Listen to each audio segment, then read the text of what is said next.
Hi parents, Justine from artbehaviour.com, and we're on our series of colors for perseverance and resilience.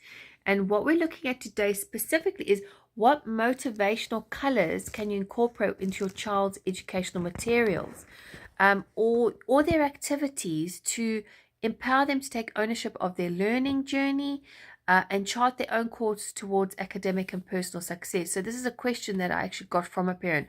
What can I do? And it's pretty simple. The color is yellow. Yellows are great to have, especially in the area where your children are studying, where they are sitting down. You want to make sure they're sitting upright at a table, and you want to make sure that if their desk is against a wall, that it has color on the wall as well. And the yellows is almost like the background color. Now, it doesn't have to be that horrible bright color, although they might want it, but that does foster that learning and the resilience to take place. You want to bring in that color to give them a bit more support.